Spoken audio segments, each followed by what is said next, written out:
Welcome, everyone, to In the Spotlight. Our guest this week has a powerful voice, a positive attitude, and a purposeful passion for doing what she loves to do. Becca Bowen. Becca, welcome to the show and welcome to the Spotlight. How are you? Thank you so much for having me.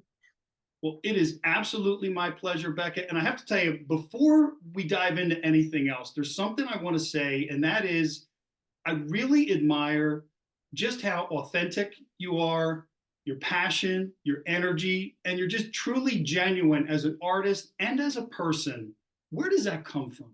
Oh gosh, I appreciate that so much. Like what a wonderful compliment. I've just, over the years just realized that I just want to be myself and if you like it, that's great. If you don't, that's fine too. I just don't want to ever change. I just want to always be that little girl from West Columbia, South Carolina that grew up in church and went fishing with a grandpa and hunting with a brother. I want to stay authentic to who I am and my country roots.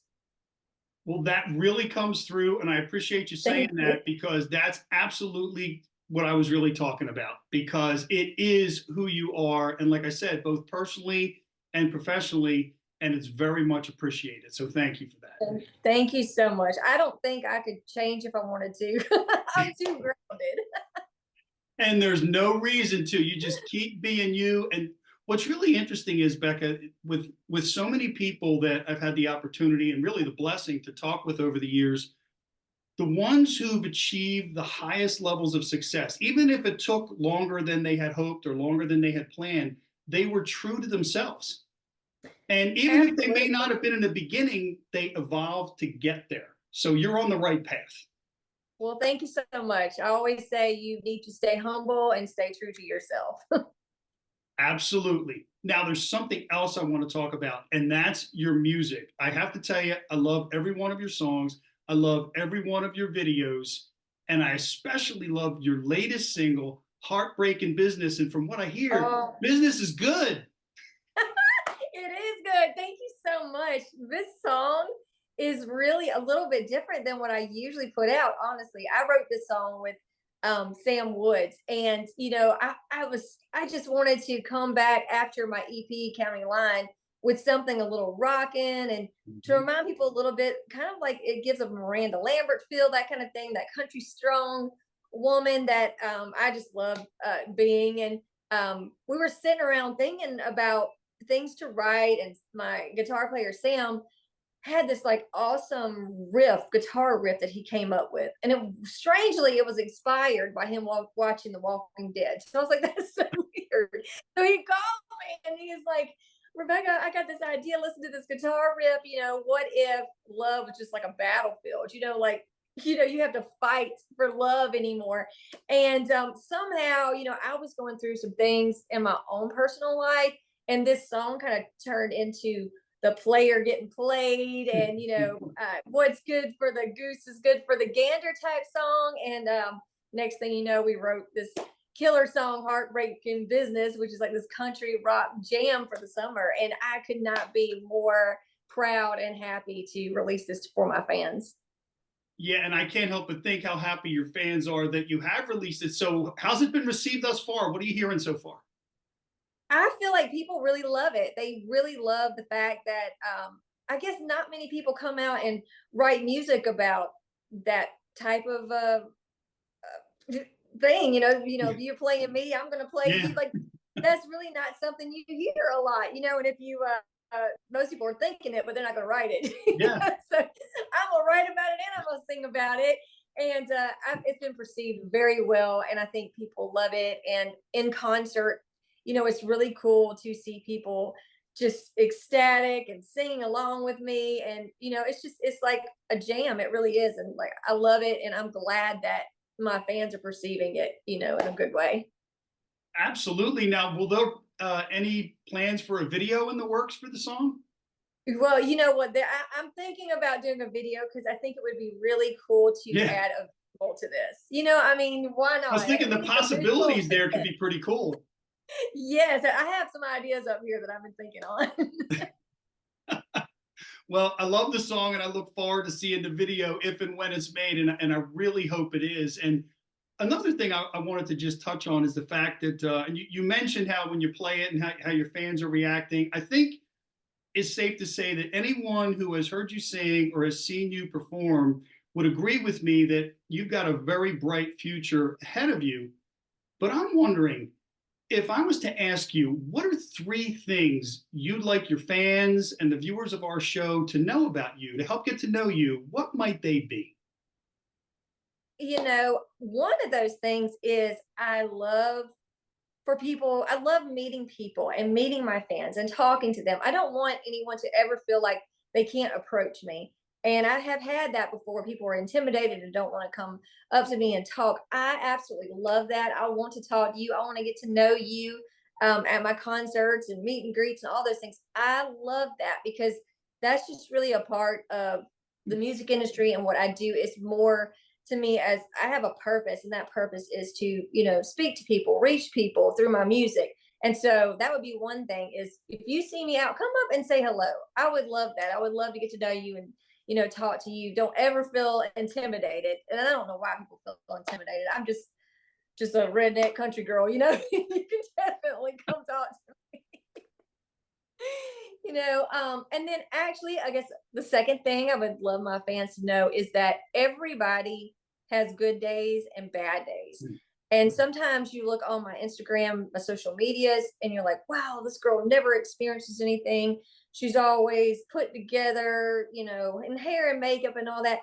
But you got to realize sometimes behind those performances, behind those photo shoots and things, I'm going through some pretty tough things. Mm. But I always put a smile on my face. I don't want people to think that I live this unrealistic life of joy and happiness all the time. I have my own struggles, and I just don't want my fans to not feel like I'm a real person. We have a team, like I have a team behind me that makes sure I look decent all the time and I'm put together. But I'm a real person, that feels things and hurts just like the next person. So I just want people to know that you never know what somebody's going through. So be kind to one another. No, absolutely. And I'll tell you, it's interesting because after seeing clips of you and reading about your background and just watching whatever video and things I could of you, I use some words that you just used, and that is you do have a purpose and it's clear, and you have a positive attitude. And I think a lot of times in life, even if there are things that are going on behind the scenes that aren't great, it's always been said that it's not so much about what happens to you, but how we react and how we move forward. And I can't help but think that that's something that you would do. Even if difficult times come, you're going to find a way to get around it, get through it, get over it, and keep moving. Absolutely. My parents really taught me that to be a fighter. No matter what you go through in life, do not let life beat you down. And one of my favorite movies actually is Rocky. And, Rocky is so inspirational. And, when I'm having bad days, honestly, I will go put that Rocky trilogy on and just watch it and get strong.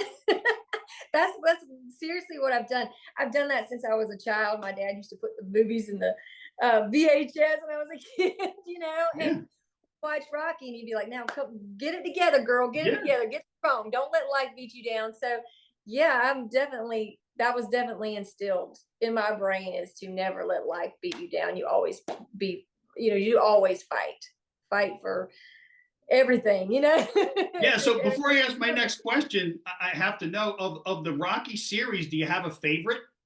Oh my gosh, Rocky 4, or when Rocky goes to Russia, like, yeah. That is like that is probably my favorite because Rocky is sitting there with, a tree on his back, running through the snow up the hill, and like just like there's like no electricity, nothing. It's just like sheer willpower. Yeah. And that Rocky 4 gets me every time. Every time I finish watching that, I'm like, I can conquer the world. Yeah. No, I agree. No. And being a Philadelphia guy, obviously I love Rocky Oh, too. yeah. So and I'll tell you, Becca, not that long ago, we had Jim Peterick on, and Jim Peterick was a founder of Survivor, and Survivor is known for Eye of the Tiger. So Jim wrote Eye of the Tiger for Rocky 3. he cool. wrote Burning Heart for Rocky 4. So Huge those fan. songs that really help along with the movies get the blood flowing, Jim wrote, and Woo! it was Yeah. just pretty amazing hearing the stories behind those songs. But I agree, if you're feeling like you need a little boost or you're having a down day, you just pop in Rocky 4, Rocky, any of them. Yeah. Maybe Rocky 5, that wasn't the best, but Rocky 4 is awesome. Rocky 4 is the one. And actually, before I go sing on stage, like in my my headphones, that's what I'm listening to is Eye of the Tiger before I even walk on stage. And I don't think I've ever told that to anybody, but yeah, I'm back there like, yeah, let's go. It gets me pumped up. Wow. Well, I just learned from Jim that I think it was sometime late last year, and this is just on Spotify. Eye of the Tiger went over 1 billion streams. I believe it. I was probably one of those billion. Yeah, yeah. Same I was here. 100,000 of those, I'm sure. No, but I can definitely see where that can help get you pumped up, get the blood flowing. So I definitely appreciate you sharing that with me. Now, I want to just turn the clock back a little bit because from what I read, you started singing at the ripe old age of 5. Is that true? Yeah, I was 5 years old and I started singing in our little church in my hometown, in the children's choir. And, my life just really, I think God just directed my life from that moment on from church, honestly. There was a gospel group there called the Crusaders. They saw me sing when I was literally 5 and 6 years old and asked me if I wanted to go on the road with them to some of their concerts. And I would get up there. I mean, as a child, would get up there at this age and sing a few songs. It was so incredible to be a part of that. And for them to give me the opportunity to do that was just like, now I think about like, wow, that was like 6 years old and they're letting me sing before they go on to sing. Like, that's incredible. But it directed my life into the way that I feel like God wanted it to be and where I wanted to be. Was there a particular moment or event or anything where you just kind of knew? I mean, obviously, if you're doing those kinds of things at 5 and 6 years old, it can almost be clear almost at that point what your path is. But was there a moment or an event where you said, yes, music, this is the career path for me? Well, actually, I ended up opening for the country group Alabama, and it changed my life. The minute I walked on that stage to open up for them, I just knew it. I don't know. It was just something special about that night. I don't know. I was like, this is what I want to do for the rest of my life. I knew it right then. If I ever had any questions before, they were gone. Like from that moment on, I knew that I wanted to pursue singing country music and that be my job for the rest of my life. It's what I wanted. I can't help but wonder, as you even today, when you hit the stage, do you get that same kind of feeling that you got that night? I do. I'm a person that always is nervous though, like right before I walk on stage, but I know that's because I put a lot of pressure on myself. I feel like there's a lot of people that do travel very far to hear me sing. They take off work. I feel like they sacrifice a lot to be able just to be there to hear me sing. So I'm always nervous. I always say it doesn't matter if I'm singing for 50 people or 50,000 people. It doesn't matter. I'm going to be nervous because I want to, I don't want to let anybody down. They drove all this way to see me. So I'm always going to be nervous, but I always have those moments where I'm like, wow, this is just amazing. By the third song, I'm just like, I don't even know where I'm at. I'm just living in the moment and singing, and it's an incredible experience. It really is. Wow. Well, that again, it comes through when you hit the stage. And I know that there was a video. I'm trying to remember. I think it was you were getting ready to open, I believe, for Colt Ford. And it was just really Oh my God. fun watching you go through some of the things before the show. Oh, we are headed to South Carolina. We're going through the night. We got our snacks. We are ready to go. We'll get there about 3 a.m. We're so excited. We're going to open for Colt Ford, so stay tuned. Trick is how you treat it. If you don't want it, then I'll keep it. If you don't love it, yeah. If you wanna be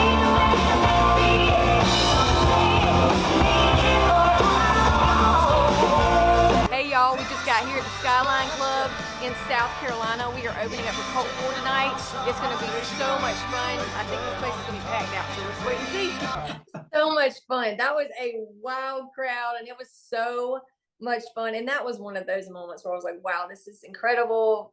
I'm doing exactly what I want to be doing. And it's just, I have to pinch myself sometimes because I'm like, wow, I mean, not everybody gets to do what they love for a living. So I am very blessed and fortunate. And that's why I'm very thankful for my fans, because without them, I couldn't do this. So I have to have their support. So thank you. Thank you to all my fans who support me and do come out to see my shows. No, that is such a great point, and never losing sight of that, I think, is really, really important. And it's clear that you haven't. So, Becca, I'm curious, if you were to look back all the way back to when you were 5 and 6 years old and doing what you were doing back then to now, looking at all you've accomplished, all you've done, what are you most proud of? I am most proud that I've stayed true to myself, that I have not allowed the industry to change me, because it is very easy to let that happen. You are pulled in so many different directions that before you know it, you don't even recognize yourself in the mirror. So I am just very proud of myself for staying grounded and uh, knowing who opened those doors for me. I'm proud of that. I'm proud that I've stayed close to my faith and I haven't let the industry change me. Well, that is absolutely commendable, and I also know it's not easy, It's especially, not. I don't. It wasn't easy at any point, I don't think, in music history, but it certainly isn't easy now. So kudos to you for staying Thank true you. to who you are and what you are. Now, actually, I have two last questions for you, but this one is, if you were to now look ahead. So I just asked you to kind of look back. If you were to look ahead, what would success ultimately look like for you? Success to me is just leaving a mark and leaving a wonderful legacy that can be left for generations, and that's like, that still is putting a lot of pressure on myself, of course, but to me, it's not so much about fame. I feel like I don't care about being popular or being famous. I care about the depth in what I can do with, you know, being in the public eye.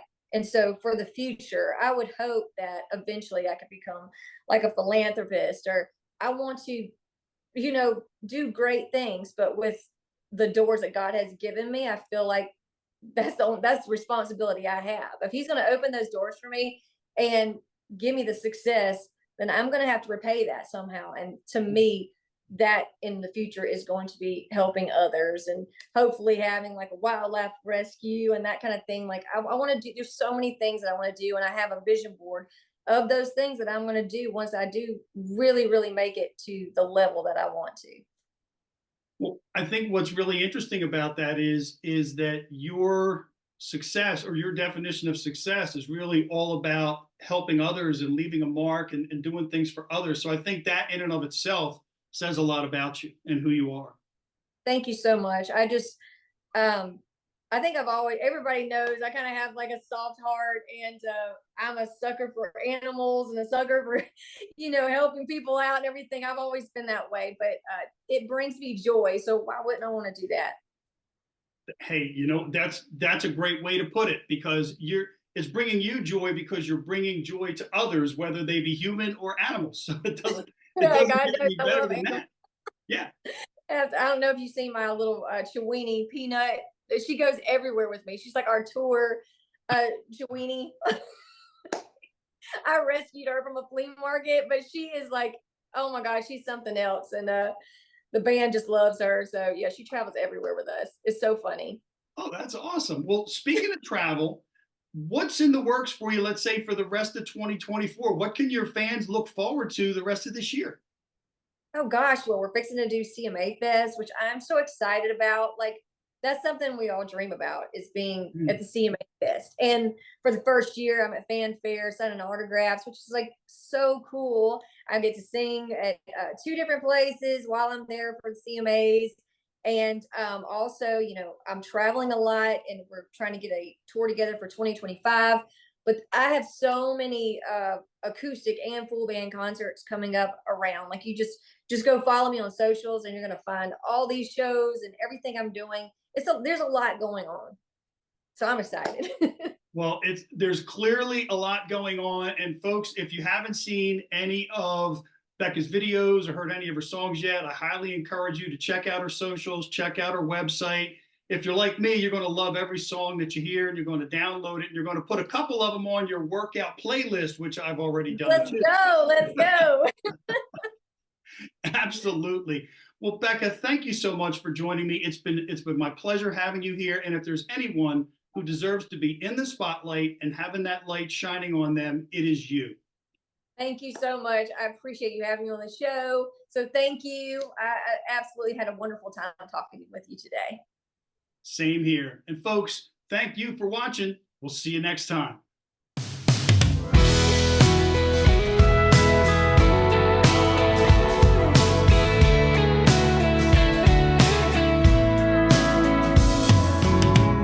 Another day, another problem. 7 days a week stuck in this rut. Wide awake, trying to solve them. Feeling incomplete without your touch. Your memories that haunt me, the lonely nights that kill me, all the walls around me caving in. So I think I will go out downtown, get drunk, make out anything to forget you. I got on my high heels, short dress, sparking interest, turning every head in the room. If I'm being honest, they all look better than you.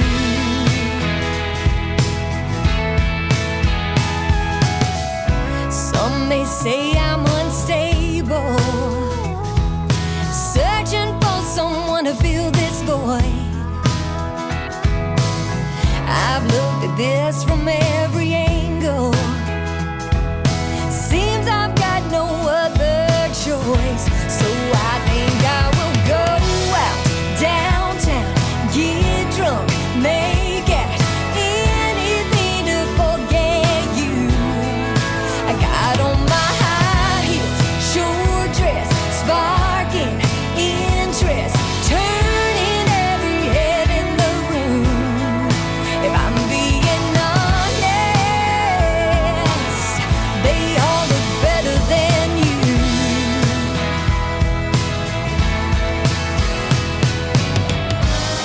You say that I'm crazy,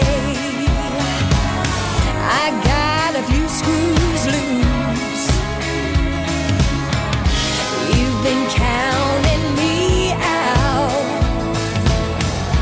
but the joke's on you. So I think I will go out downtown, get drunk, make out anything to forget you.